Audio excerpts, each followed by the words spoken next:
সম্মান শ্রেণীর শিক্ষার্থীরা, আশা করি তোমরা ভালো আছো, সুস্থ আছো, সুন্দর আছো। আমরা মৌলিক বিশ্লেষণী রসায়নের দ্বিতীয় অধ্যায় শুরু করব। দ্বিতীয় অধ্যায়টি মূলত আয়তনমিতিক বিশ্লেষণ, ভলিওমেট্রিক অ্যানালাইসিস। আয়তনমিতিক বিশ্লেষণ মূলত আমরা টাইট্রেশন নির্ভর একটি অধ্যায়। আমরা জানি একটি অজানা ঘনমাত্রার দ্রবণকে একটি জানা ঘনমাত্রার দ্রবণ দ্বারা প্রমিত করে অজানা দ্রবণের ঘনমাত্রা নির্ণয় করাটাকে বলা হয় টাইট্রেশন। আজকে আমরা এই টাইট্রেশনের একটা অংশ কমপ্লেক্সোমেট্রিক টাইট্রেশন নিয়ে আলোচনা করব। কমপ্লেক্সোমেট্রিক টাইট্রেশন।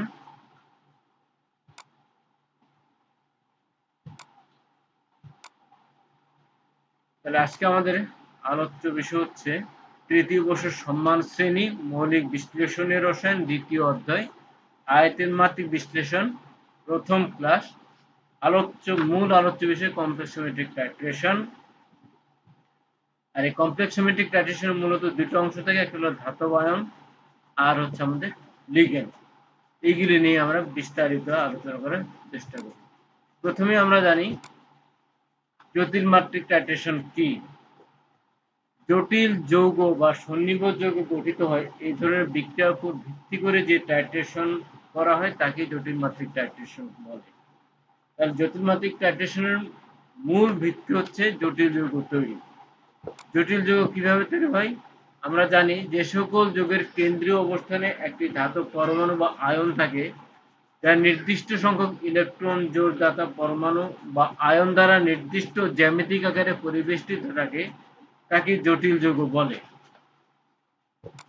এই জটিল যৌগ তৈরির জন্য আমাদের কেন্দ্রীয় ধাতব আয়নের সাথে লিগ্যান্ড যুক্ত থাকে,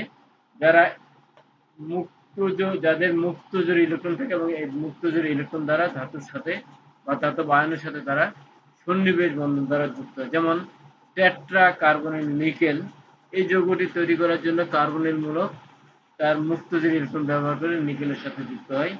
tetra amine copper two sulphate যৌগে অ্যামোনিয়া তার মুক্তজোড় চারটি অ্যামোনিয়া মুক্তজোড় ইলেকট্রন দ্বারা কপারের সন্নিবেশ স্থানে সন্নিবেশ বন্ধন গঠন করে tetra amine copper two ion তৈরি করে এবং এই টেট্রা অ্যামিন কপার টু আয়নের সাথে সালফেট আয়ন যুক্ত tetra amine copper two ion sulphate তৈরি হয়। তাহলে আমাদের আলোচ্য বিষয় হচ্ছে মূলত ধাতব আয়ন এবং লিগ্যান্ড। লিগ্যান্ড বলতে আমরা জানি যারা মুক্তজোড় ইলেকট্রন প্রদান করতে পারে। যে সকল অণু পরমাণু বা আয়ন জটিল যৌগ গঠন করে ধাতব পরমাণু বা আয়নকে মুক্তজোড় ইলেকট্রন দান করে তাদেরকেই লিগ্যান্ড বলে। আমাদের অতি পরিচিত লিগ্যান্ড হচ্ছে অ্যামোনিয়া, সায়ানাইড, ক্লোরাইড। এরা আমাদের সহজেই এক জোড় মুক্ত ইলেকট্রন দিয়ে সন্নিবেশ বন্ধনে অংশগ্রহণ করে। একটি লিগ্যান্ড একটি ধাতব পরমাণু আয়নের সাথে কয়টি সন্নিবেশ বন্ধন সৃষ্টি করতে পারে তার উপর ভিত্তি করে লিগ্যান্ড সমূহকে আমরা দুই ভাগে ভাগ করি। একটা হলো একদন্তী লিগ্যান্ড আর হলো বহুদন্তী লিগ্যান্ড। একদন্তী লিগ্যান্ড যে লিগ্যান্ডগুলো তাদের লিগ্যান্ড ধাতুর পরমাণু বা আয়নের সাথে একটি মাত্র সন্নিবেশ বন্ধন গঠন করে তাদেরকেই একদন্তী লিগ্যান্ড বলে। যেমন fluoride, chloride, bromide, iodide, ammonia, পানি, অ্যামিন সমূহ এরা একজোড়া মুক্তজোড় ইলেকট্রন ব্যবহার করে ধাতু আয়ন বা ধাতু পরমাণুর সাথে সন্নিবেশ বন্ধন গঠন করে জটিল যৌগ বা জটিল আয়ন তৈরি করে। এছাড়া আমাদের বহুদন্তী লিগ্যান্ড বলতে আমরা বুঝবো একাধিক মুক্তজোড় ইলেকট্রন যারা ব্যবহার করতে পারে তাদেরকেই বহুদন্তী লিগ্যান্ড বলে। এই ধরনের লিগ্যান্ডগুলো অণু বা আয়নে একাধিক পরমাণু থাকে যারা ধাতব পরমাণু বা আয়নের সাথে ইলেকট্রন যুগল প্রদানের মাধ্যমে একাধিক সন্নিবেশ বন্ধন সৃষ্টি করতে পারে। যেমন দ্বিদন্তী লিগ্যান্ড ইথিলিন ডাইঅ্যামিন, এখানে দুটো অ্যামিনো মূলক দুই জোড়া মুক্ত ইলেকট্রন ব্যবহার করে সন্নিবেশ বন্ধন গঠনে অংশগ্রহণ করে। ডাইইথিলিন ট্রাইঅ্যামিন তিনটা অ্যামিনো মূলক তাদের মুক্ত জোড় ব্যবহার করে সন্নিবেশ বন্ধন গঠনে অংশগ্রহণ করে।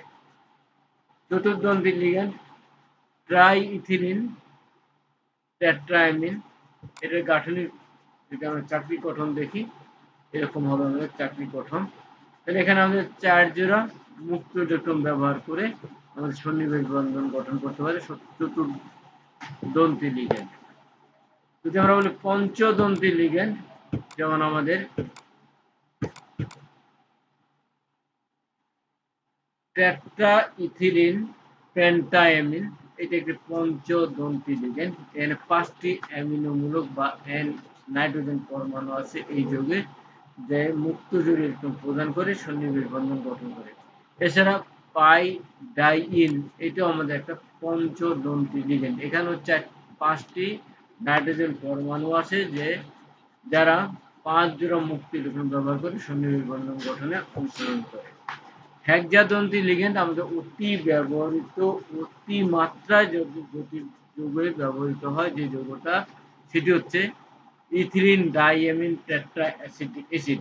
আমরা যদি এখানে লক্ষ্য করি, এই যৌগে কেন্দ্রে আছে CH2 ইথিলিনের দ্বি বন্ধনের পাই বন্ধনটা ভেঙে গিয়ে 2টি নাইট্রোজেন পরমাণু যুক্ত হয়েছে। এই নাইট্রোজেন পরমাণু অর্থাৎ 2টি অ্যামিনোমূলক যুক্ত হয়েছে। এই অ্যামিনোমূলকের হাইড্রোজেন যদি প্রতিস্থাপিত হয়, 2টা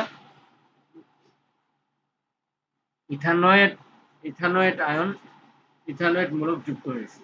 CH2COOH, ইথানোয়িক অ্যাসিডের CH2COOH অংশ যুক্ত হয়েছে প্রতিটি নাইট্রোজেনের সাথে 2টি করে। তাহলে এই যৌগে আমাদের সন্নিবেশ স্থান হচ্ছে 6টি, 2টি নাইট্রোজেনের 2টি, এটাকে আমরা বলি ইথিলিন ডাইঅ্যামিন টেট্রাঅ্যাসিটিক অ্যাসিড। আমরা যদি বাম দিকে লক্ষ্য করি, এখানে আমাদের কেন্দ্রে 2টি নাইট্রোজেনের 2 জোড়া মুক্ত ইলেকট্রন ব্যবহার করে ইথানয়েড আয়নের 4টি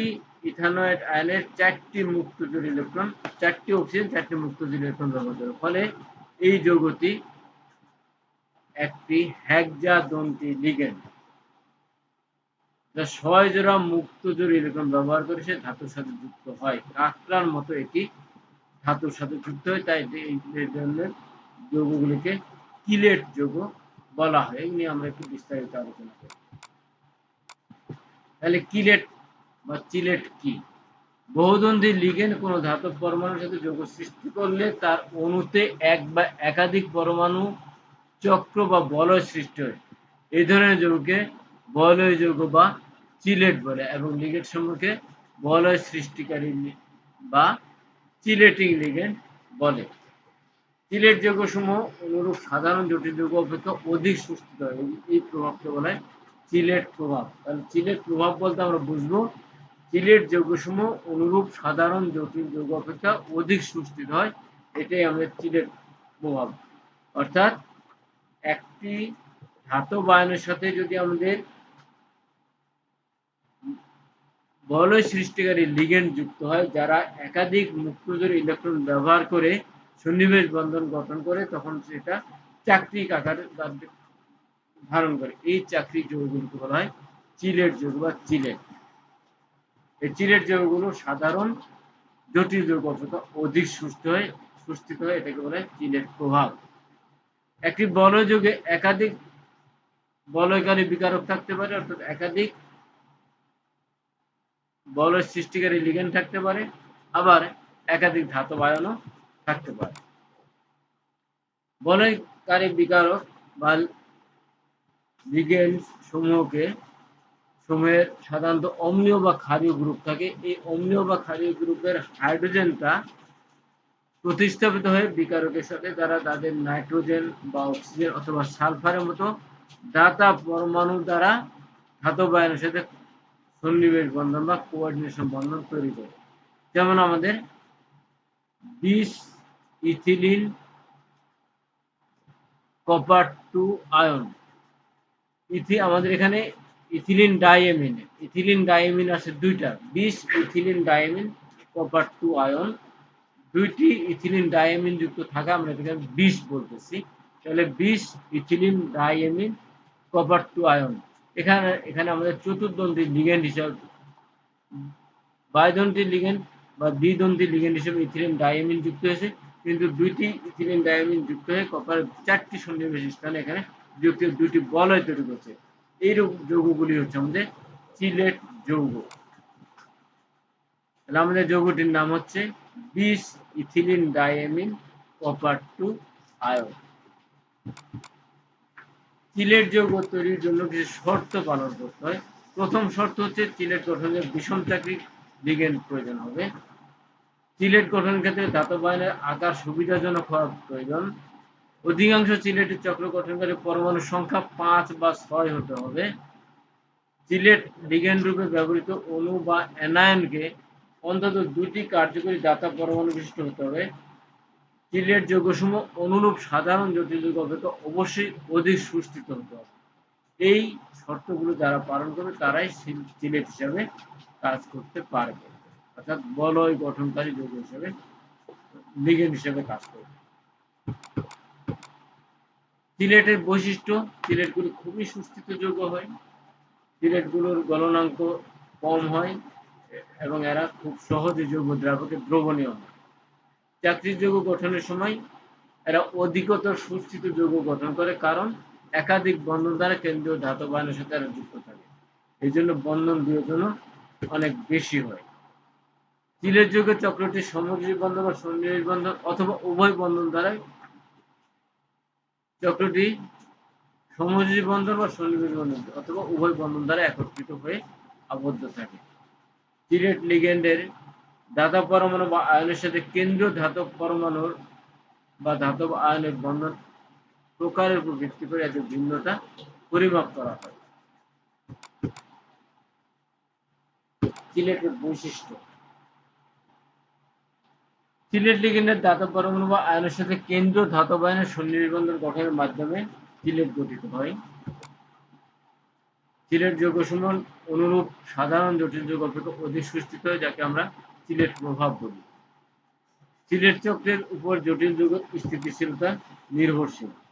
চিলেট লিগ্যান্ড অণুতে যত সংখ্যক কার্যকরী গ্রুপ থাকবে তা ধাতুর সাথে কার্যকরী দাতা পরমাণুর সংখ্যা অপেক্ষা একটি কম সুস্থিত চিলেট গঠন করবে। তাহলে চিলেট লিগ্যান্ড অণুতে যত সংখ্যক কার্যকরী গ্রুপ থাকবে তা ধাতুর সাথে কার্যকরী দাতা পরমাণুর সংখ্যা অপেক্ষা একটি কম সুস্থিত চিলেট চক্র গঠন করবে।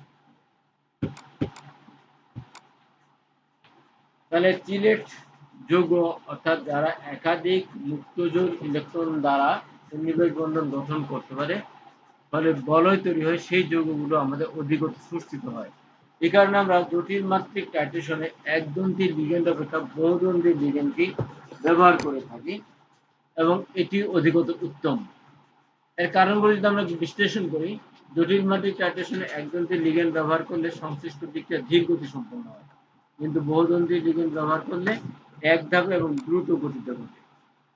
ধাতব আয়ন একদন্তি লিগ্যান্ডের সাথে তাৎক্ষণিকভাবে জটিল যৌগ তৈরি করলেও সংশ্লিষ্ট জটিল যৌগটি স্থিতিশীল হয় না, কিন্তু বহুদন্তি লিগ্যান্ডের সাথে ধাতব আয়ন তাৎক্ষণিকভাবে চিলেট যৌগ তৈরি হয় বলে এটা অত্যন্ত সুস্থিতিশীল।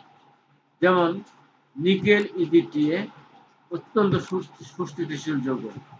এখানে আমাদের কেন্দ্রীয় পরমাণু নিকেল, এই নিকেলের সাথে আমাদের ইথিলিন ডাইএমিন ইডিটিএ যুক্ত হয়েছে, ফলে একটি সুস্থিত আমাদের যৌগ নিকেল ইডিটিএ তৈরি হয়েছে। এই নিকেল ইডিটিএ ইথিলিন ডাইএমিন 6টি মুক্তজোড় ইলেকট্রন ব্যবহার করে তার সাথে সন্নিবেশ বন্ধন গঠন করেছে। এগুলি নিয়ে আমরা একটু পরে বিস্তারিত আলোচনা করছি। একদন্তি লিগ্যান্ড ব্যবহার করলে বিক্রিয়ার মুক্ত শক্তির পরিবর্তন অনেক কম হয়, কিন্তু বহুদন্তি লিগ্যান্ড ব্যবহার করলে বিক্রিয়ার মুক্ত শক্তির পরিবর্তন অনেক বেশি হয়। তাহলে আমাদের একমাত্র একদন্তি লিগ্যান্ড অপেক্ষা বহুদন্তি লিগ্যান্ড ব্যবহার করাই উত্তম। কারণগুলি হলো বিক্রিয়া দ্রুত গতিতে হয়, এই বিক্রিয়ায় আমাদের অধিক সুস্থিত চিলেট যৌগ তৈরি হয়, এছাড়া এখানে মুক্ত শক্তির পরিবর্তন বেশি হয়, এই কারণে আমাদের সুস্থিত যৌগ পাওয়া যায়। তাই একদন্তি লিগ্যান্ড অপেক্ষা বহুদন্তি লিগ্যান্ড ব্যবহার করা হয় আমাদের টাইট্রিমেট্রিক কমপ্লেক্সিমেট্রিক টাইট্রেশন। এবার আসি আমরা নিকেল ইডিটিএ যৌগটা আমরা কিভাবে স্ট্রাকচার আঁকবো সেটা একটু দেখি। প্রথমে আমরা একটা সামান্তরিক আঁকলাম, 4 কোণায় 4টা আমাদের সন্নিবেশ বন্ধনের জন্য তীর চিহ্ন দিলাম। এখানে আমাদের সন্নিবেশ পরমাণুগুলোকে আমরা দেখাচ্ছি, 2টা নাইট্রোজেন 4টা এবং 4টা অক্সিজেন। এর 2টি অক্সিজেন থাকবে আমাদের কর্ণ বরাবর, আর দুটি থাকবে চক্রের উপরে, আমাদের উপরে এবং নিচে। তাহলে মোট 6টি সন্নিবেশ স্থান আমরা এখানে দেখাচ্ছি, যার দুটি হচ্ছে নাইট্রোজেন দ্বারা এবং 4টি হচ্ছে অক্সিজেন দ্বারা। এরপর আমরা অন্য অংশগুলি দিব। আমরা কার্বনিক মূলক দিলাম, এর সাথে আমাদের ইথিলিন ডাইমিন তেট্রা অ্যাসিটিক অ্যাসিড, আমাদের CH2C অংশটা দিলাম একটা, এভাবে আমরা দুইটা ইথিলিন ডাইমিন ইথানোইক অংশ দিলাম। এরপর আমাদের উপরেরটাই দিলাম। এরপর আমাদের সর্বশেষ। এভাবে আমরা খুব সহজেই নিকেল ইডিটিএ যৌগটাকে আঁকতে পারি। তাহলে আমি আরেকবার দেখাচ্ছি।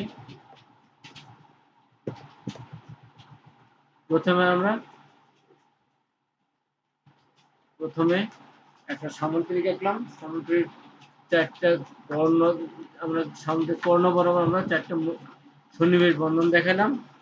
এরপরে আমাদের কর্ণগুলিতে ডান দিকে 2টা নাইট্রোজেন দেখালাম এবং বাম দিকে অক্সিজেন, এবং উপরে এবং নিচে 2টি অক্সিজেন দিয়ে আমাদের 6টা সন্নিবেশ স্থান দেখালাম। এরপরে ইথানয়েড আয়নের অংশগুলো আমরা একে একে দেখাচ্ছি।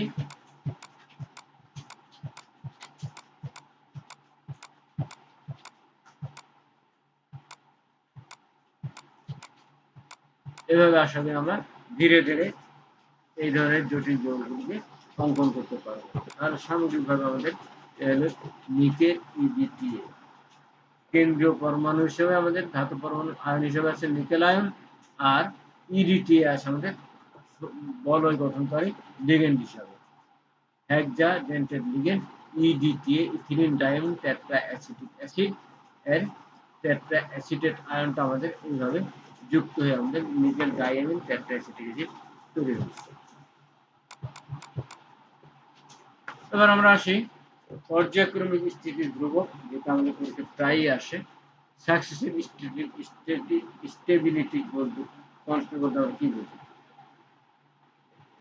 আমরা যখন আমাদের লিগ্যান্ড যুক্ত হয়ে ধাতুর সাথে একবারে 6টি লিগ্যান্ড যুক্ত হতে পারে, আবার একটি একটি করে যুক্ত হতে পারে। সে একটি ধাতব পরমাণু সন্নিবেশ স্থান 6, তাহলে সে সর্বোচ্চ 6টি একদণ্ডী লিগ্যান্ডের সাথে যুক্ত হতে পারবে।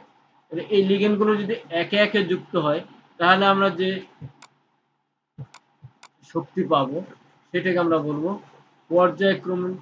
পর্যায়ক্রমিক স্থিতি ধ্রুবক। আমরা এখানে প্রথমে মনে করি কোন একটা ধাতব আয়ন এম এর দ্রবণে একদণ্ডী লিগ্যান্ড এল যোগ করলাম এবং পর্যায়ক্রমে এম এল এন যৌগটা তৈরি হলো, যেখানে এন হচ্ছে তার সর্বোচ্চ সন্নিবেশ সংখ্যা। এক্ষেত্রে আমাদের সাম্যাবস্থা বা সাম্যাঙ্ক আমরা নিম্ন সমীকরণ দ্বারা প্রকাশ করতে পারি। প্রথমে আমরা দেখছি একটি ধাতব আয়নের সাথে একটি লিগ্যান্ড যুক্ত হয়ে এম এল যৌগ তৈরি হয়েছে, তাহলে আমাদের সাম্য ধ্রুবকের নিয়ম অনুযায়ী আমাদের প্রোডাক্ট থাকবে উপরে, তাহলে তৃতীয় বন্ধনী দ্বারা concentration of M L by concentration of M এবং কনসেন্ট্রেশন অফ এল লিখলাম। তাহলে আমাদের K1 এর মান হলো concentration of M L by concentration of M এবং কনসেন্ট্রেশন অফ এল। একইভাবে আমরা যদি এই এম এল এর সাথে এখন আরেকটি লিগ্যান্ড এল যুক্ত হয়, তাহলে আমরা বলবো উৎপাদ হচ্ছে আমাদের Ml2 এবং বিক্রিয়া হচ্ছে Ml এবং L। তাহলে এখানে সাম্য ধ্রুবক K2 এর মান হবে concentration of Ml2 by concentration of Ml এবং কনসেন্ট্রেশন অফ L।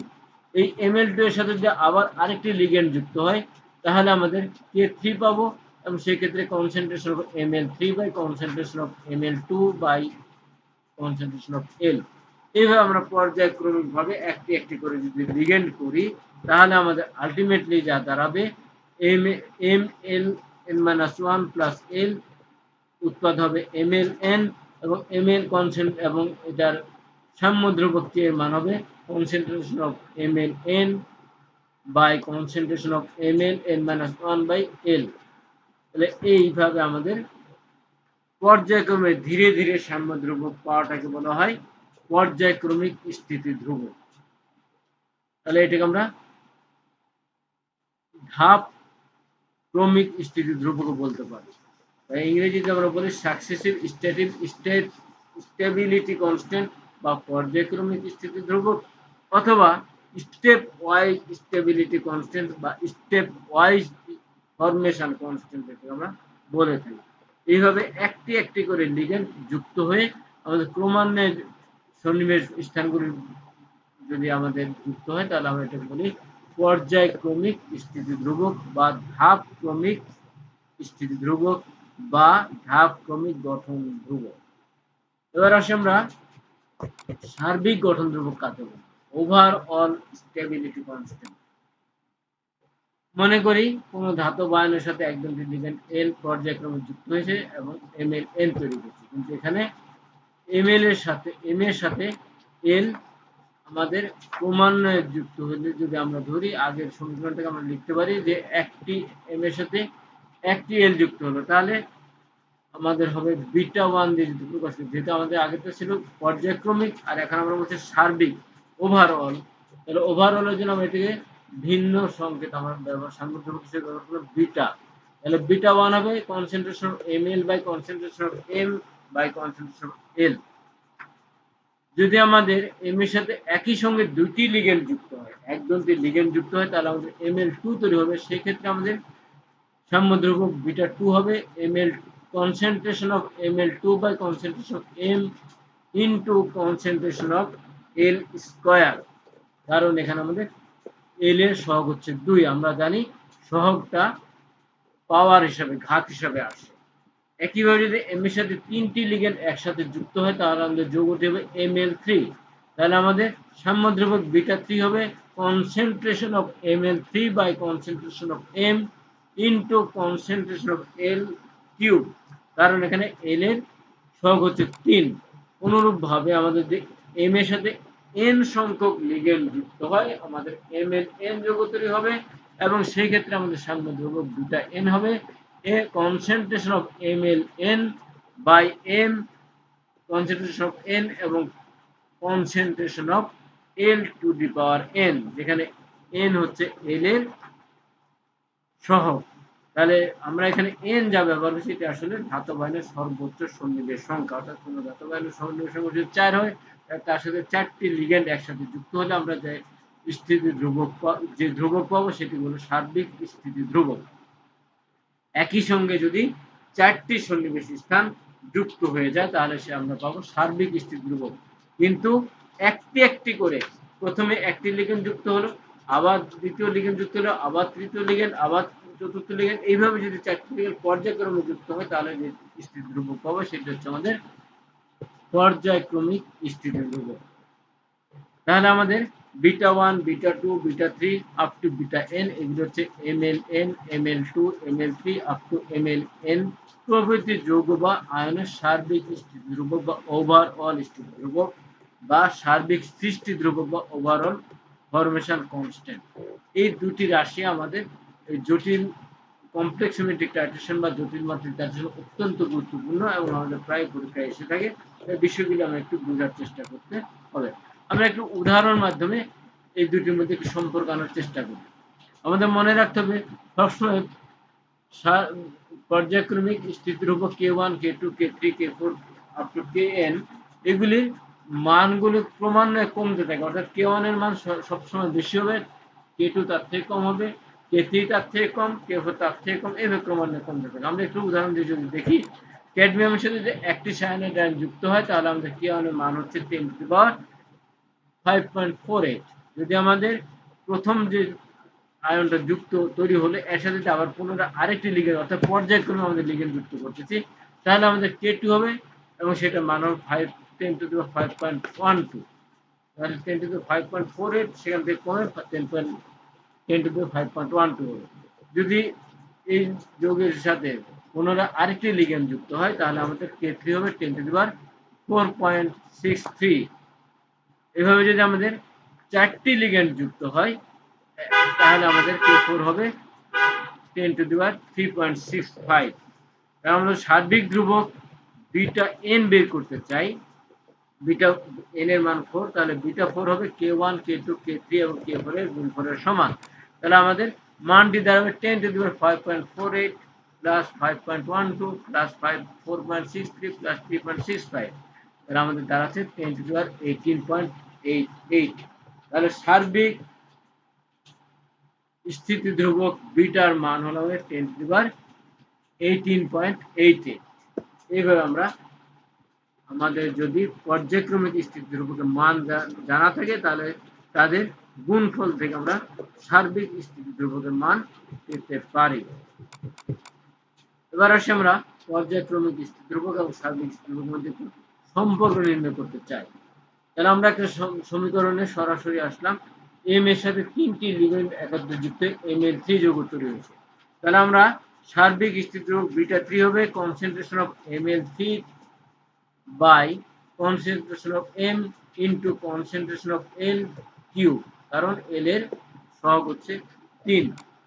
এটিকে যদি আমরা একটু গাণিতিক কিছু ভাবে ভাঙা বা বিশ্লেষণ করি তাহলে আমরা লিখতে পারি হর এবং লব উভয়কে ml into ml2 concentration of ml into concentration of ml2 দ্বারা যদি আমরা গুণ করি এবং এগুলি একটু আমরা কিছু বিন্যাস করি তাহলে আমাদের দ্বারায় আমরা 3 ভাগে ভাগ করতে পারি ml by ml, concentration of ml by concentration of ml into l এবং concentration of ml by concentration of ml2 by l। তাহলে এইভাবে আমরা 3টা ভাগ করলে আমরা পাচ্ছি 3টি ভিন্ন ধ্রুবক এবং যেগুলোকে আমরা ভাগ করতে পারি আমরা k1 k2 k3 দ্বারা। কারণ আমরা জানি k1 হচ্ছে আমাদের m এর সাথে একটি l যুক্ত করলে ml, সেটার জন্য ml বাই ml।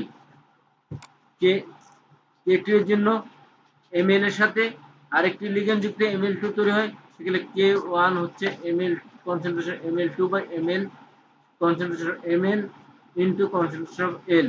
একইভাবে ml2 এর সাথে যদি আরেকটি l যুক্ত হয় তাহলে ml3 হয় k1। এই সবগুলো আসলে আমাদের প্রথমটি হচ্ছে k1, দ্বিতীয়টি k2, তৃতীয়টি k3। আমরা একটু সংশোধন করে নেই যদি, তাহলে আমাদের দাঁড়াবে এটি হলো k2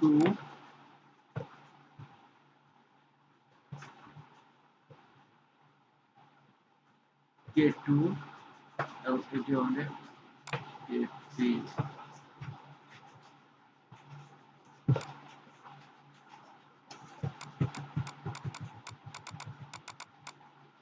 তাহলে আমাদের β3 সমান আমরা লিখতে পারি k1 into k2 into k3। সাধারণভাবে লেখা যায় βn সমান হচ্ছে k1 into k2 into k3 up to kn। এইভাবে সমীকরণটি পর্যায়ক্রমিক স্থিতি ধ্রুবক এবং সার্বিক ধ্রুবকের মধ্যে সম্পর্ক প্রকাশ করে। তাহলে আমাদের সার্বিক স্থিতি ধ্রুবক পেতে হলে পর্যায়ক্রমিক স্থিতি ধ্রুবকের মানগুলোকে গুণ করতে হবে। এবার আসলে তাদের তাৎপর্য কি, সার্বিক স্থিতি ধ্রুবক এবং পর্যায়ক্রমিক স্থিতি ধ্রুবকের তাৎপর্য। এই ধ্রুবকদ্বয় হতে রাসায়নিক সাম্যাবস্থার বিভিন্ন জটিল আয়নের ঘনত্ব জানা যায়। আমি একটু সংশোধন করে নিই, জটিল আয়নের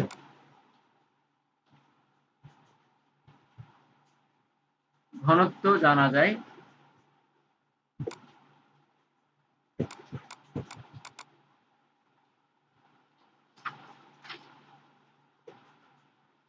তাহলে আমাদের তাৎপর্য হচ্ছে এই ধ্রুবক থেকে আমরা রাসায়নিক সাম্যাবস্থার বিভিন্ন জটিল আয়নের ঘনত্ব জানা যায় এবং সুস্থির ধ্রুবকের মান খুব বেশি হলে কোনো জটিল ঘনত্ব তার উপাদান সহ ঘনত্ব থেকে বেশি হবে।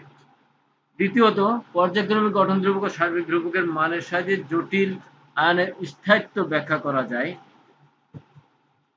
এখানে একটু ভুলে সংশোধন করে নেই,